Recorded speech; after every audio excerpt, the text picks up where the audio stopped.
Buenas tardes a todos. Primero de todo, pedir disculpas porque esta charla tenía que haber sido retransmitida a las 7 en directo, pero hemos tenido algunos problemas técnicos y, bueno, la estáis viendo en diferido. Lamentamos mucho a la gente que haya estado a las 7 delante de nuestro canal de YouTube.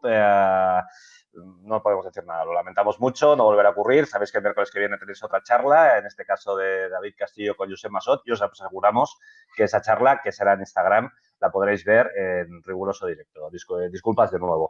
Y bueno, ya sabéis, hoy venimos a hablar con David Castillo y Víctor Amela de sus respectivos libros. Es un acto organizado por la Asociación Colegial de Escritores de Cataluña, la Asociación Col·legial d'Escriptors de Cataluña, que es una asociación de defensa de los derechos morales y patrimoniales de los escritores, con más de 40 años de existencia y, bueno, que ofrecimos servicios fiscales, informáticos, sanitarios, de todo tipo de ayudas, digamos, tanto a escritores como a traductores, como a periodistas culturales y como a cualquier tipo de profesional de las letras que necesite de alguna forma sindicarse, o por así, la palabra sindicarse es entrecomillada, pero que necesite un colectivo que le ayude para sus cosas del día a día. Así que os invitamos a entrar en la página web y si tenéis alguna duda, nos llamáis, nos enviáis un correo y nosotros nos ponemos en contacto con vosotros.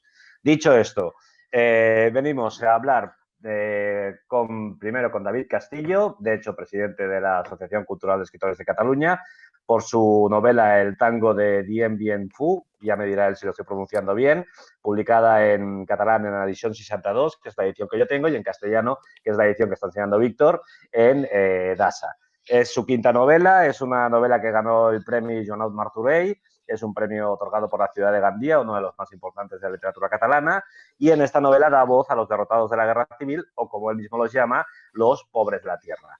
La novela él nos lo explicará, pero a grandes trazos se puede decir que explicada desde el presente. La novela arranca, digamos, en el 39 con la salida de la columna anarquista por la frontera francesa y termina en la derrota francesa en Indochina en 1954. Y ya nos explicará él cómo une dos hechos que para mucha gente están totalmente desconectados. Y por otra parte, venimos a hablar del libro de Víctor Amela, Nos robaron la juventud, ens van robar la juventud, publicado en Plaza y Janés o Rosa dels Vents. Yo tengo la edición catalana de Rosa dels Vents y él está enseñando la castellana, que básicamente es misma portada, mismo formato, mismo todo, pero es la edición que está, de hecho, vemos aquí que ha llegado a tercera edición, tanto en catalán como en castellano, tercera edición, Víctor, o... En catalán he llegado a la tercera y en castellano a la segunda, que no está nada mal. Estoy muy contento. No está nada mal. Actualmente no está, y además en tiempos de No. confinamiento, o sea, tiene Eso es. mucho mérito que sin librería se esté vendiendo. Impresionante. Impresionante, de verdad. Bueno, es un libro que básicamente reconstruye a través de testimonio la batalla del Ebro, una batalla que ya sabéis, en la que intervinieron unos 200.000 hombres de ambos bandos, donde murieron 35.000 y resultaron heridos unos 100.000. Fueron unos 115 días de lucha y de entre estos combatientes hubo unos 25.000 jóvenes nacidos en 1920. Esto significa que tendrían unos 18 años más o menos. Luego nos explicarás esta foto qué es. Y que fueron enviados al frente por la Segunda República, pero este libro también habla de los jóvenes que fueron enviados por parte del bando franquista, que quizás es una cosa mucho más desconocida para el grueso de la población. Y entonces, bueno, él lo que hace es buscar a los supervivientes de la llamada Quinta del Biberón y charlar con ellos y construir un relato, digamos, de qué pasó entonces y de cómo estos supervivientes o sobrevivientes, según como lo queramos llamar, lo llevan actualmente. Así que para arrancar, quería empezar con David, por empezar por algún sitio y haciéndote una pregunta como muy básica porque es un poco sorprendente, bueno, hasta que no tenés el libro, es un poco sorprendente. O sea, ¿qué une el campo de concentración de Argelès con la batalla de Dien Bien Phu, que es la derrota que sufrió el ejército francés y que marcó el fin del colonialismo galo en Indochina? ¿Qué une dos acontecimientos en principio tan separados por el tiempo y por la geografía incluso? Bueno, precisamente también me interesó mucho el libro de Víctor Amela porque precisamente los dos personajes principales de esta historia, los personajes conductores, son dos biberones, son dos nacidos en el año 1920.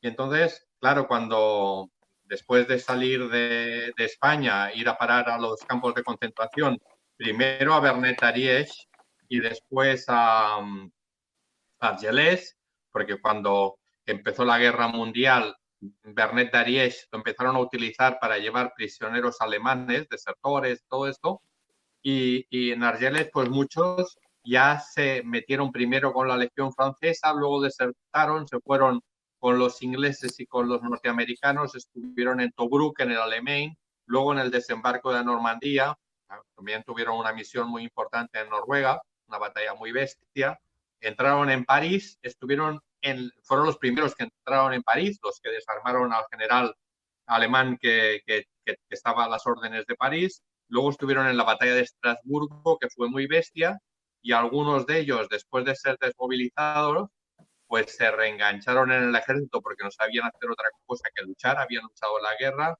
habían luchado en la guerra mundial muy duramente, y algunos de ellos, se dice por un reportaje que encontré de Manu Leguineche, que es un periodista veterano que para nosotros fue referencia, estoy seguro que también lo fue para Víctor, que de estos soldados pues había entre 200 y 1000 cuando hubo la gran derrota de la Legión Francesa y de los parachutes, de los paracaidistas en el 54. De hecho, habían pasado 15 años, no es mucho, a pesar de que parecen ya una guerra de cuando los comunistas y los capitalistas iban aliados a una guerra ya de la Guerra Fría.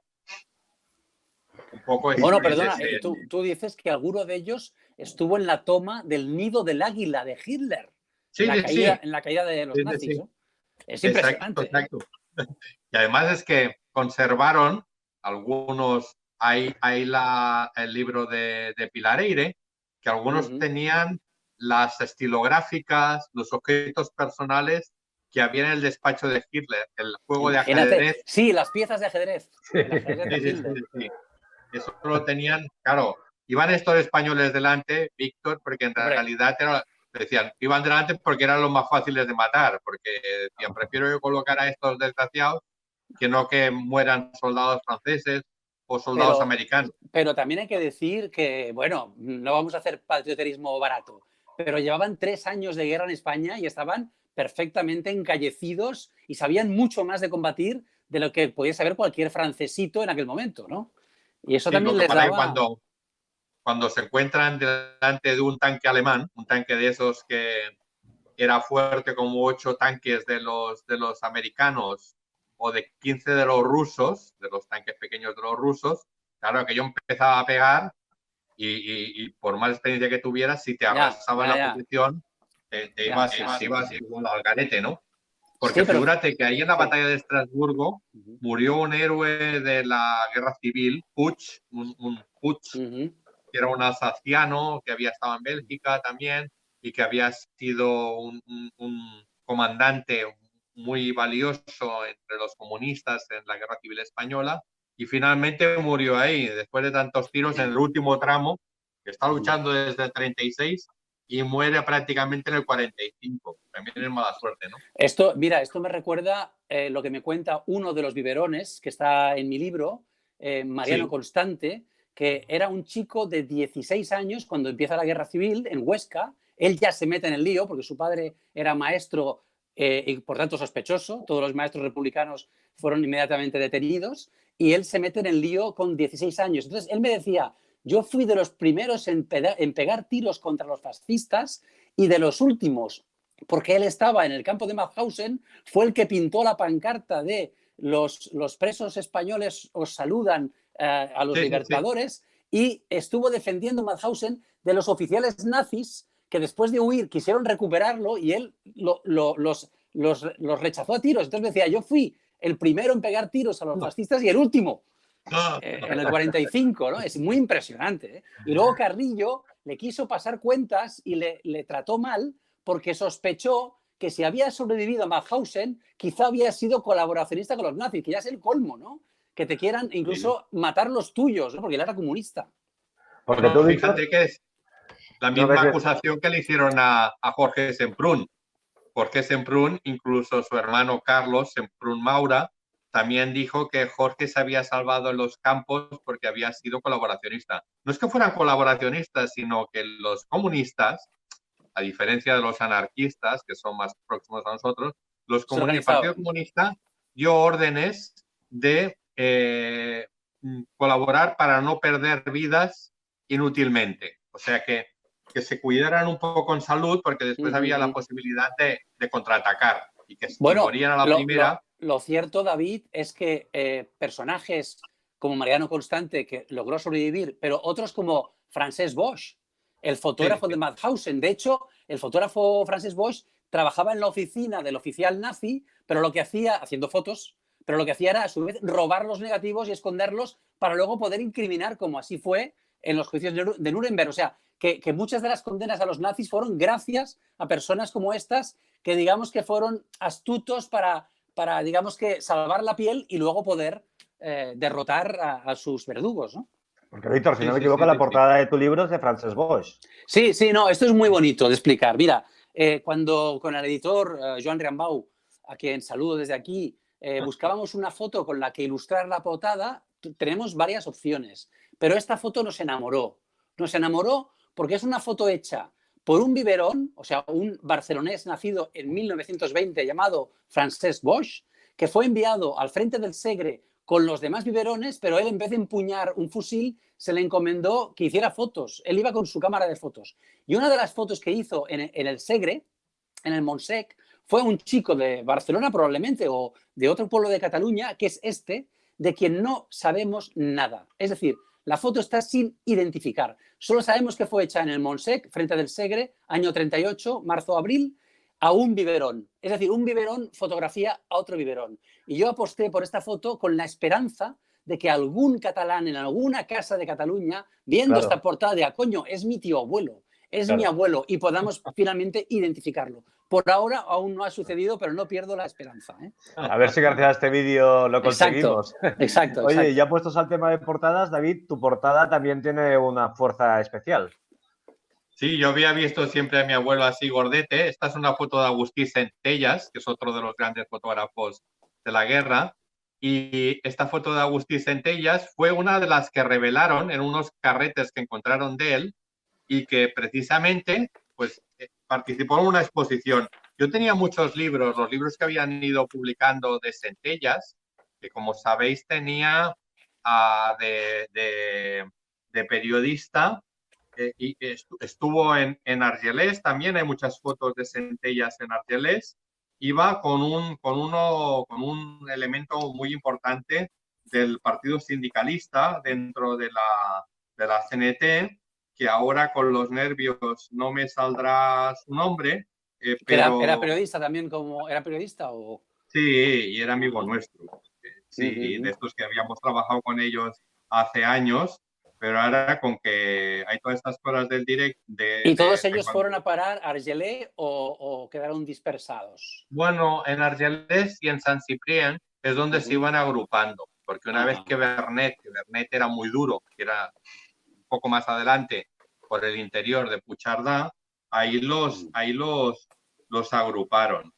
Pero... A mí me contó Fonseré, que es el cartelista famoso republicano. Ahí tengo un cartel de él, que estuvo en Sant Ciprián y quizá coincidió con alguno de tus anarquistas que has conocido. Sí, porque él era cartelista de la CNT, de ese cartel que tienes ahí es de la FAI.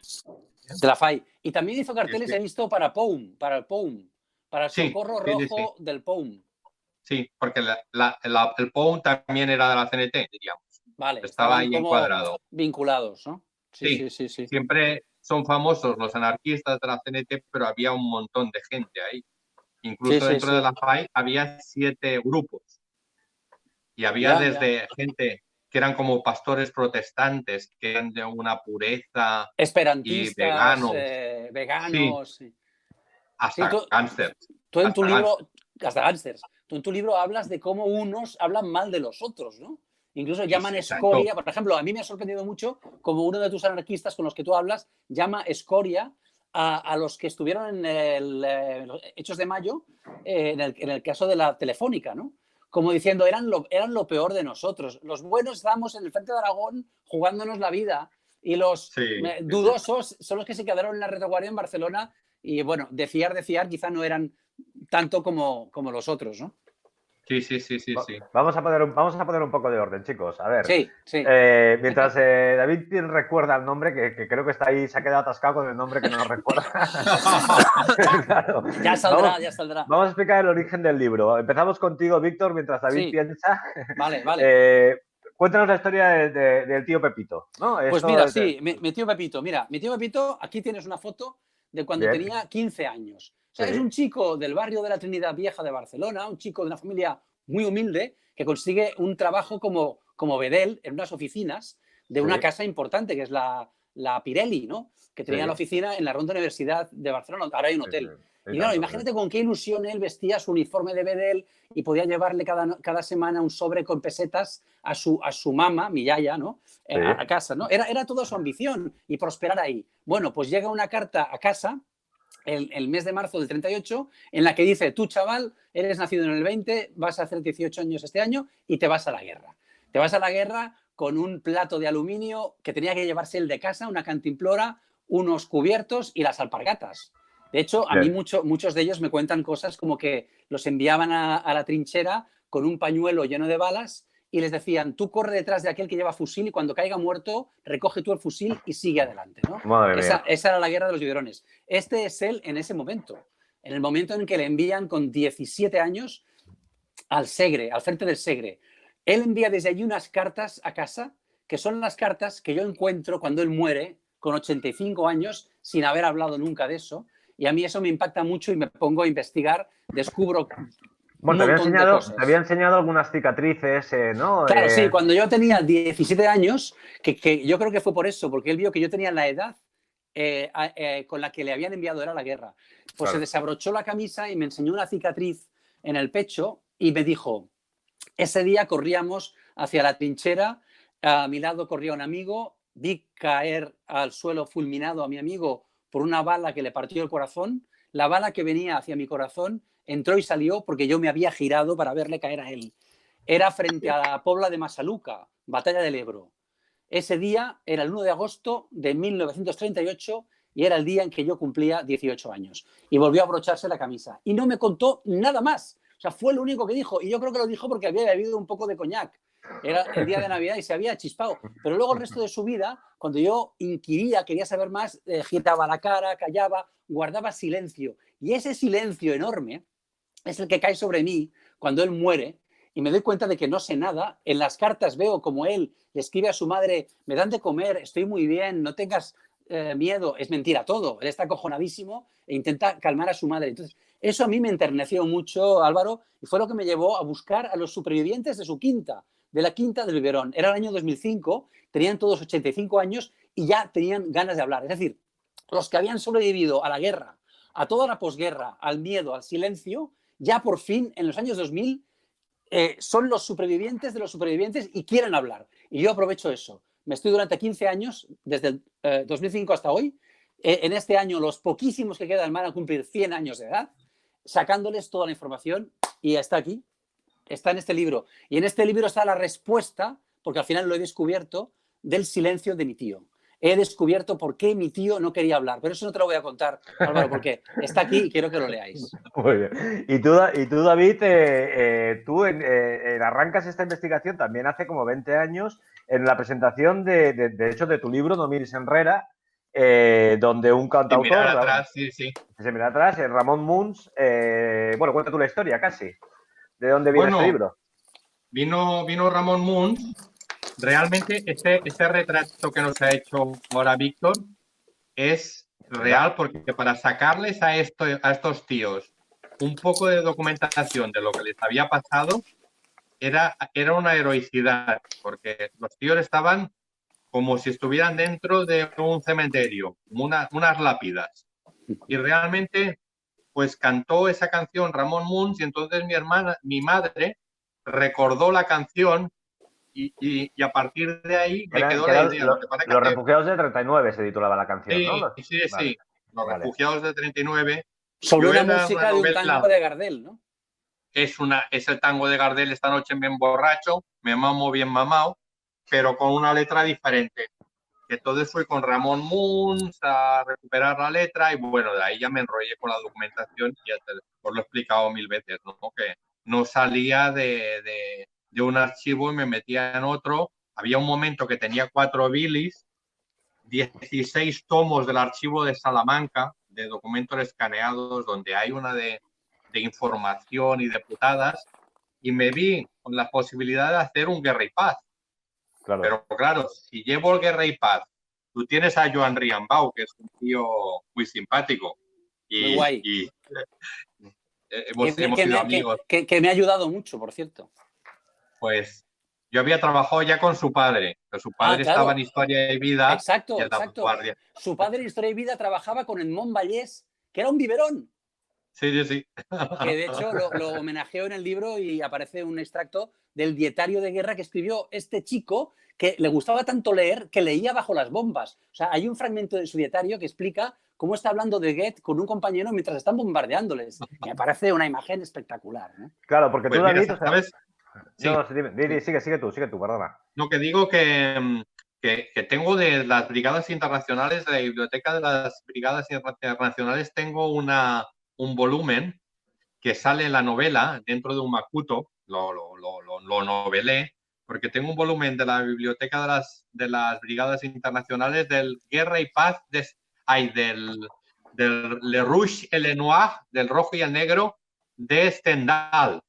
¡Qué maravilla! Y también tenía la imagen del típico tío haciendo una guardia en una trinchera, leyendo, con una cerilla, con lo que fuera y tal, ahí leyendo a la luz de la luna, en medio del lío, porque finalmente lo que hay ahí son seres humanos, son gente que está sufriendo, y por eso me gustó mucho el libro de Víctor, porque esas escenas de guerra, después de lo que nos costó que todos esos tíos hablaran, los que llegaron a hablar, porque claro, la mayoría de estos no llegaron se a los murieron, 35 años, ni de coña. No. Pues que haya todas estas entrevistas, además Víctor, que sabe tanto, de que es uno de los grandes entrevistadores del país. Ahí siempre se habla de los cronistas del periodismo son muy famosos, pero a mí que mi género favorito es la entrevista, de los géneros periodísticos. Fui profesor de entrevistas en la Autónoma, y estas entrevistas que hacen ellos me encantan. Yo hago entrevistas, pero soy mucho peor. Y toda esta experiencia que tienen, y la seguridad y el medio que tienen,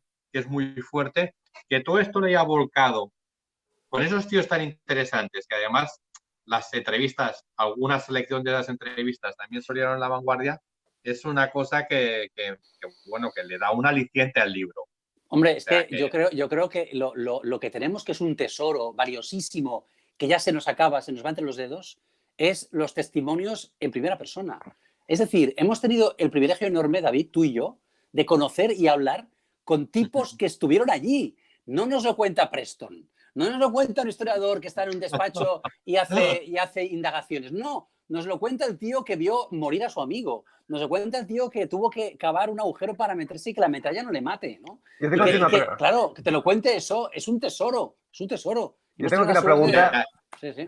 Yo estuve hace tiempo también, para una cosa mía, entrevistando a gente que estuvo en el bombardeo de Guernica, y los historiadores de la época decían que había que también tener mucho cuidado con los recuerdos que a veces esta gente mayor tenía, porque la ellos memoria. Mismos, sí, pero de haber oído tanto la historia externamente, también muchos de ellos interiorizaban hechos que a veces no eran realmente vividos por ellos. No sé si a la hora de entrevistar a estos supervivientes también encontrabais este tipo de incoherencias o este tipo de historias que no acaban de cuadrar, o no sé. Mira, Álvaro, yo cuando voy a entrevistar a un tipo que tiene ahora 100 años, el verano pasado entrevisté a uno que tenía 99, Miquel Morera, acaba de cumplir 100. El respeto que siento es tan enorme que para mí cada una de las palabras que dice es sagrada, va a misa. Es decir, no discuto nada, no pongo en tela de juicio nada. Ya vendrá luego el historiador de turno que coteje, que cruce, que valore, y que lo hagan otros. A mí déjame escuchar ese tesoro de la primera persona contado de labios de alguien que ha sufrido, que lo ha vivido, ¿no? Mira, es verdad que nosotros hoy, si tenemos un trauma, se nos muere un pariente con el coronavirus o nos pasa algo, vamos a un psicólogo, que ya hay especialistas en shock postraumático, estrés postraumático, y nos cuidan. Estos tíos, después de ver morir a sus amigos, después de padecer lo que no está escrito, se lo tuvieron que comer ellos solos. No había psicólogos, ni estrés postraumático, ni pollas. Igual el psicólogo es que te metiera una condena a muerte, o que te fueras a un campo y luego te derivaran a un campo de exterminio. Y la verdad es que no eran tíos, que había algunos que sí que eran unos fantasmas. También conocí fantasmas. Pero con que para hablar casi era un interrogatorio, un primer grado, costaba tanto de hablar. Los que eran familiares nuestros, Sí, sí, O sí. sea, No querían hablar. Yo tenía a mi tío que estuvo condenado a muerte y que mataron en la misma celda a su hermano, y es un trauma familiar, no Muy fuerte. celebrábamos Navidad por esto y tal. Y precisamente, mira, el primer día que llego a la universidad, que no sabía dónde sentarme, me siento con un tío y resulta que su padre había estado en la celda de condenados a muerte con Joder. estos dos, tú, y Ostras, increíble. nos explicó sus últimos momentos, que lo saco por aquí, es este Escanilla, que era un tío que siempre Escanilla, sí, decía, sí, sí. sí, decía, yo me llamo Pascual Escañilla Cañete, jódelo y vete. Mira, yo cuando oigo una cosa como la que tú acabas de contar, vosotros no sois creyentes, pero es como si hubiera un guionista que dijera, bueno, ahora voy a llevar a este chico y lo voy a sentar al lado y el guionista se divierte como un cabrón, porque esto no me cuentes, no me digas que no es muy literario. Mira, el otro día me escribió una lectora de mi libro diciendo que ella, siendo jovencita, oyó, bueno, presenció una conversación entre sus dos abuelos que los dos sabían que el otro había estado en la guerra, pero hablando, descubrieron que los dos con 18 años habían estado comiéndose el mismo burro muerto. O sea que habían estado en la misma unidad, habían encontrado un burro en la batalla del Ebro, lo habían troceado, se lo habían comido y, claro, no podían sospechar que 60 años después iban a ser consuegros, ¿no? Y lo descubren conversando. Me parece maravilloso, ¿no? Un burro Sí, sí, muerto sí. que une a una familia, ¿no? ¿Sabes lo que Esto pasa, querido? es muy literario. O sea, realmente un guionista de Hollywood no llega aquí. Y la vida, sí, la vida nos da esto. Por eso hay una frase que me emociona de tu libro, David, cuando tú te preguntas al principio cómo comprimir una historia tan compleja y sombría sin el apoyo de la novela. Es decir, tú te planteas que el único modo realmente eficaz de explicar esto, rodeado de libretas, rodeado de apuntes, rodeado de informes como estabas, era una novela.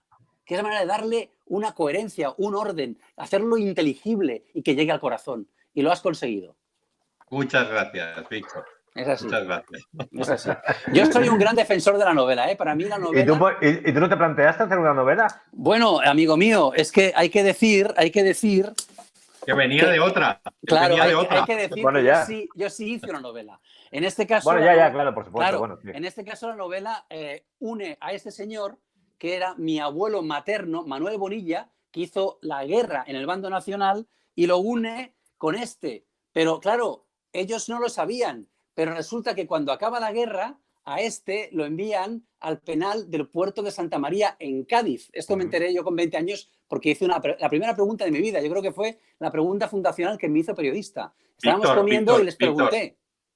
Dime. Ese penal era durísimo. Lo sé, lo sé. Durísimo. Tenía los muros más altos de Europa, este penal. Mira, esta foto es un tesoro. Estaba en la caja de zapatos que apareció cuando mi tío murió. Este es él.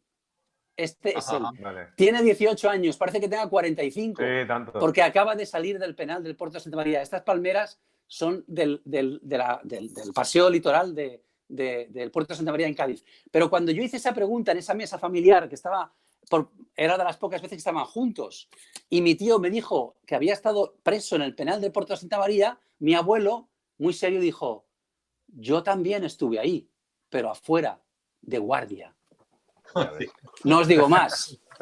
Tenía que escribir esta novela, porque en esta novela cuento cómo mi abuelo estuvo en disposición casi de salvar la vida de Federico García Lorca, pero fracasó el plan, no pudo ser. Con los falangistas, con Luis Rosales.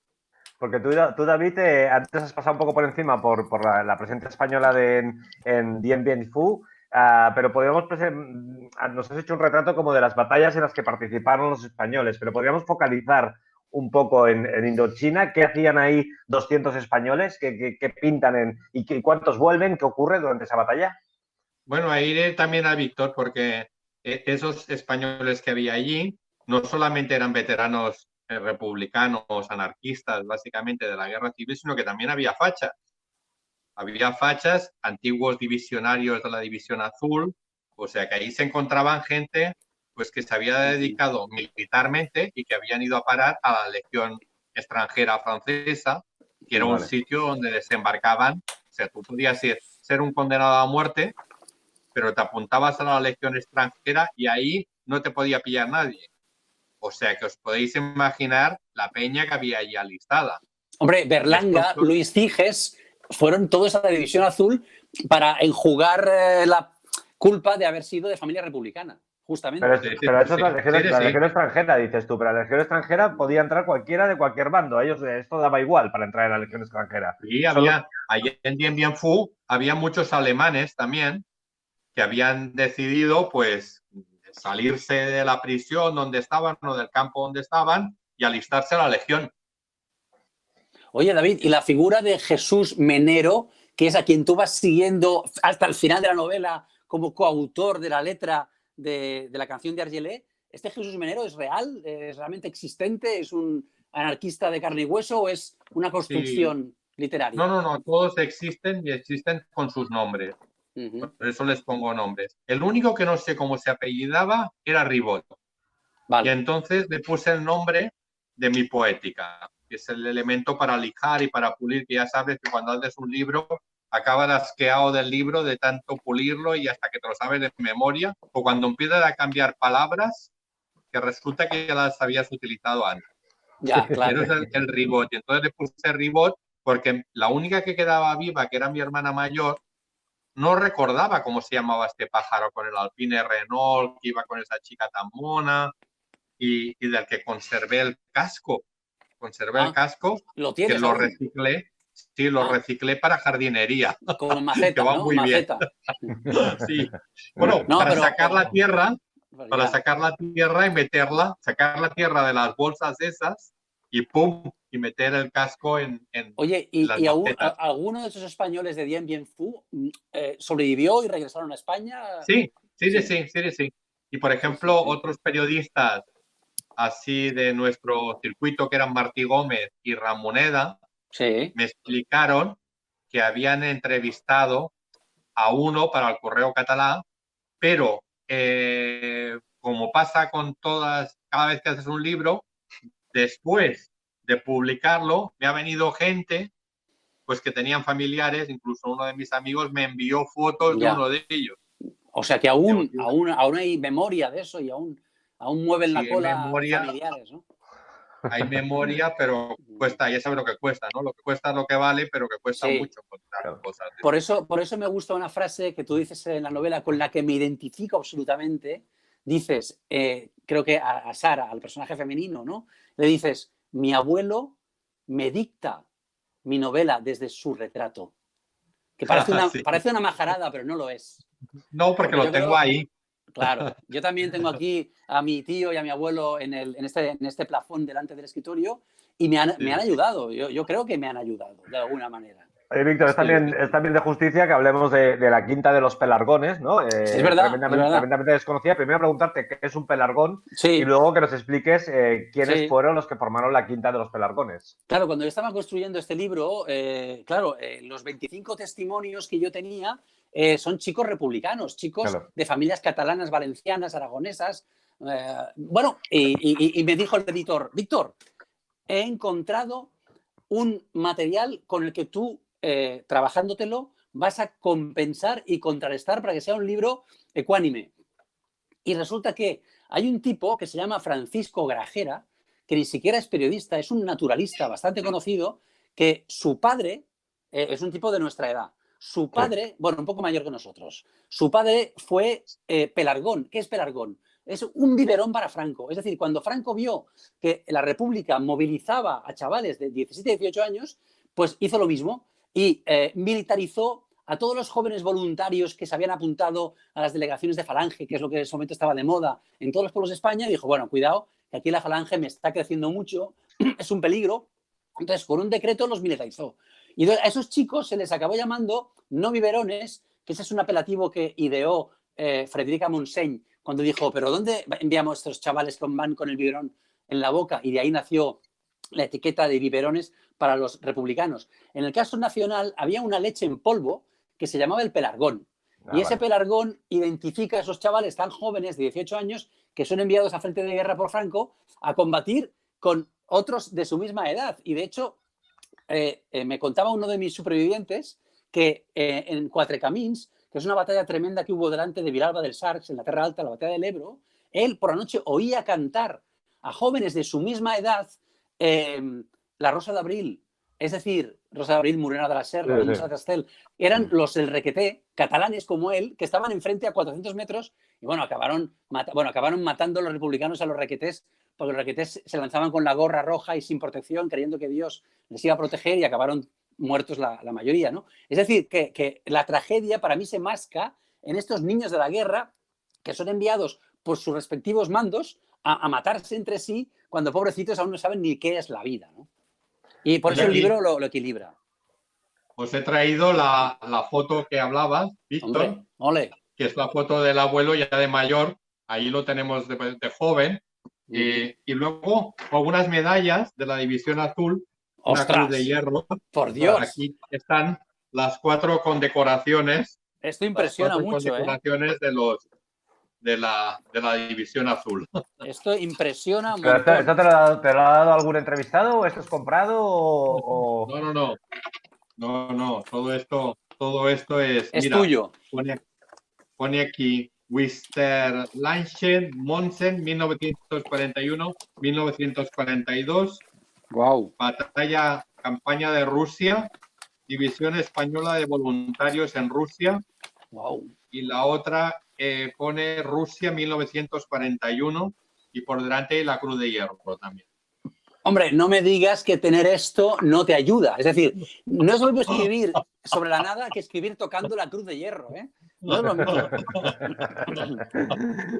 Oye, y de los escenarios que escribís, tú, por ejemplo, Víctor, hablas de actos vandálicos que también han sufrido los monumentos de la Batalla del Ebro, y también en Argelès, si una persona va allí, actualmente, ¿qué queda? ¿Qué encuentra el turista que va a visitar estas zonas? Esto David lo sabe mejor que nadie porque yo la verdad es que aún no he ido a visitar Argelès.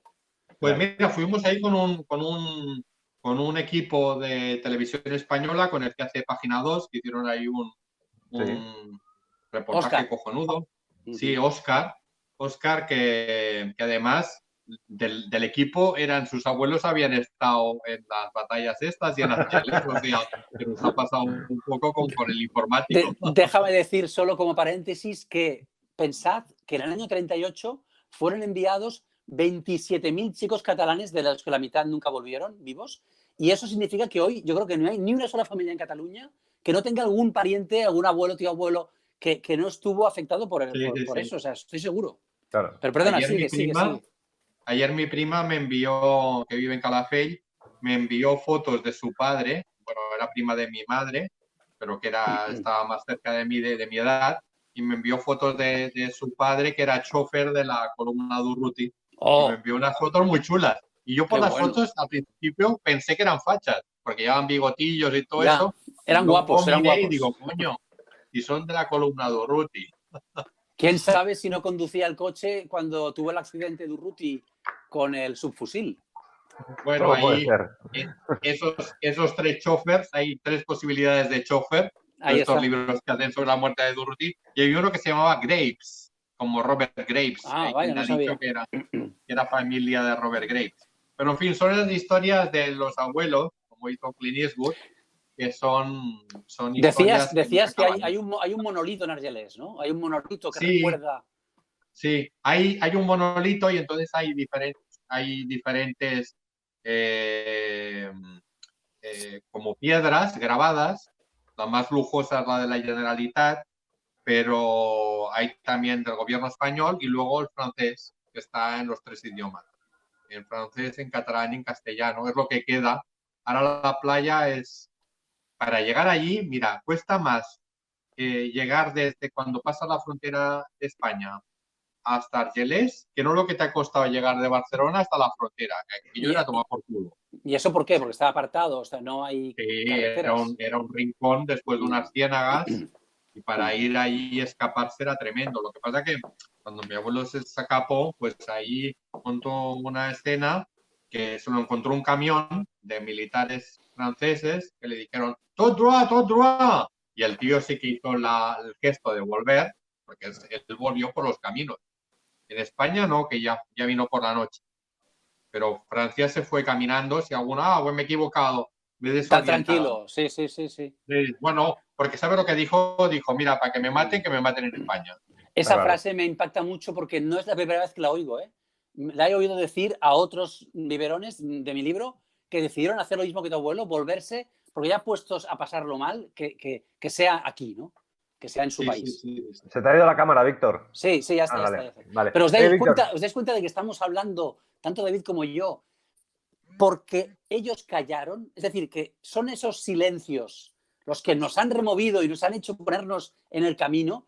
Y eso, el otro día lo hablaba con una psicóloga que me decía que los hijos, por respeto al dolor de los padres, por no ver sufrir a los padres, son cómplices en el silencio.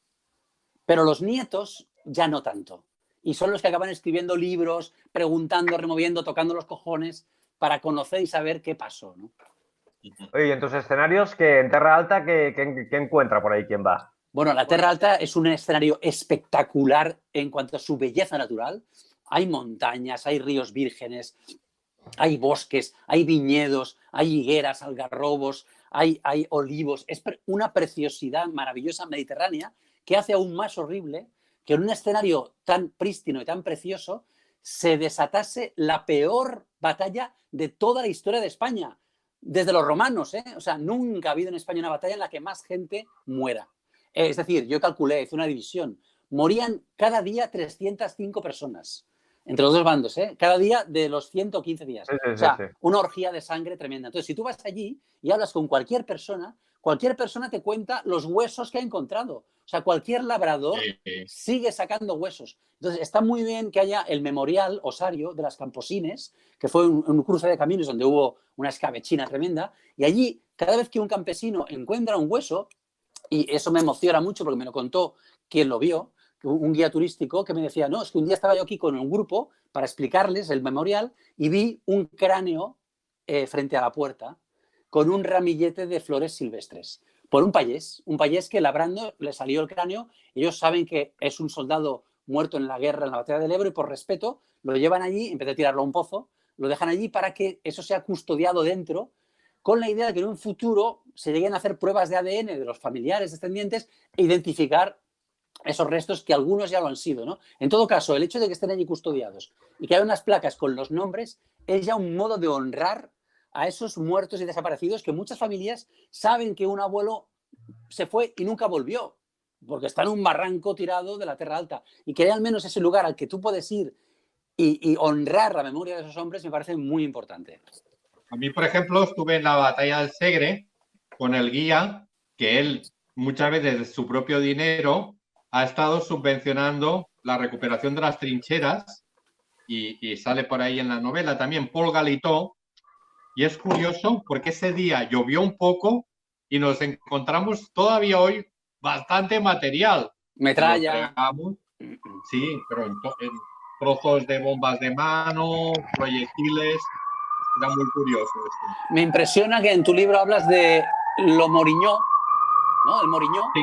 Que es una posición en la que efectivamente estaban frente a frente los jóvenes republicanos biberones con los franquistas, ¿no? Y fue una escabechina. Sí. Y yo fui para escribir el epílogo de mi libro, quise pisar el mismo terreno que pisó mi tío. Y fui allí y me puse a caminar y se me ponía la piel de gallina porque es que palpas la muerte. O sea, puedes ver perfectamente a esos jóvenes muriendo allí porque estaban un descampado sin ninguna protección. Y caminando por allí me encontré una cruz de madera de color blanco, me acerqué y era de TV3, el programa Trincheras que hizo TV3, y ponía un nombre. Entonces llamé a Eloy Vida, que es amigo mío, que fue quien hizo el programa, y me dijo, hombre, es la cruz que conmemora la muerte del abuelo de Albert Om. Albert Om es un periodista amigo nuestro, ¿no? Sí. Y yo pensé, hostia, es que pises por donde pises, estás pisando la muerte de hace 80 años que está aquí. Está viva, está palpitante aquí. Sí. Lo que también me ha parecido interesante es que los dos llegáis a la conclusión, y esto no es la última pregunta porque ya se nos está yendo el tiempo, llegáis a la conclusión, tú, David, dices que no echas la culpa a nadie, sino que aquí en tu libro pillan los de la CNT, los de la FAE, los comunistas, los franquistas, los Gaster, Esquerra Republicana, el PCE, todo el mundo pilla. Y tú, Víctor, llegas como a la conclusión de que, bueno, que los que ganaron la guerra civil fueron unos bestias, pero que si lo hubieran ganado los otros, también habrían sido unos bestias. Es una especulación, pero bueno, pero está ahí. No sé, sí, yo lo creo. Yo me identifico absolutamente con el prólogo de A Sangre y Fuego de Ramón Chávez Nogales, que dice esto que tú acabas de decir, exactamente así. Pero lo dice en el 36, lo cual realmente es de una gran clarividencia. Yo creo que se llegó a un extremo de tal salvajismo que hubiese ganado quien hubiese ganado, la barbarie estaba garantizada. Claro. Y ganó el más bestia. Y ganó el más bestia porque es el más bestia, porque lo sabemos, ¿no?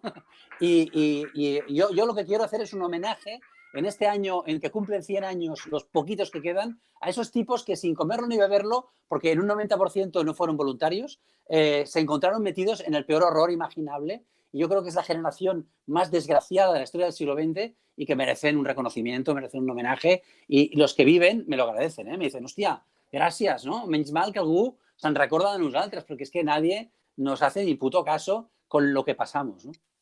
A principio de la crisis esta del coronavirus murió el último superviviente de la 9, una almeriense de aquí de Cataluña y eso, y fuera el último. Es verdad. Y estuve hablando que vino Evelyn Mesquida y tal, y estuvimos haciendo una entrevista y esto, y pues la verdad es que es muy...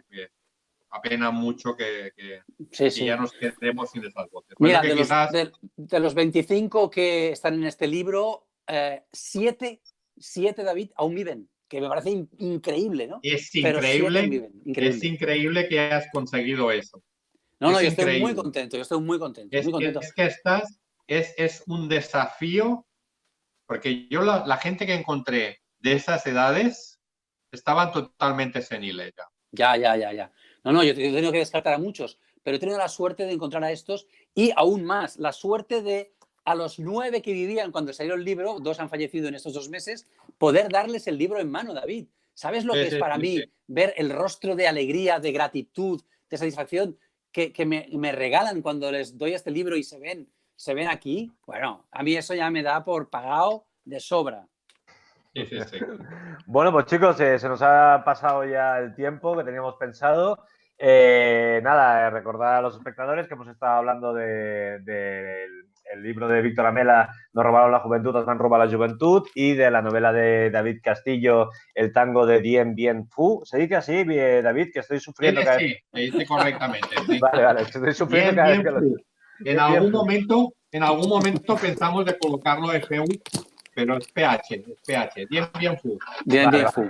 Perfecto. Y nada, recordad a todo el mundo que esto lo ha organizado la Asociación Colegial de Escritores de Cataluña, que podéis acercaros a la asociación para cualquier tipo de información, que damos apoyo moral, jurídico, fiscal, sanitario a escritores e incluso aspirantes a escritores. Así que pasaros por la página web y si os interesa recibir algo de información, no tenéis más que pedirla. Y nada, agradeceros a los dos esta charla. Gracias, Víctor. Gracias, David.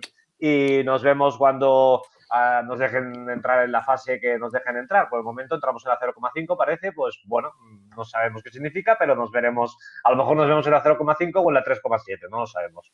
Así que muchas gracias a todos. O en la tercera fase. O en la tercera fase. Exacto. Yo quiero veros en los bares, amigos. Estoy rogando para quedar en un bar los 3 y seguir. Pronto. Muy bien. Muchas gracias a los dos. Gracias. Hasta luego. Chao. Chao.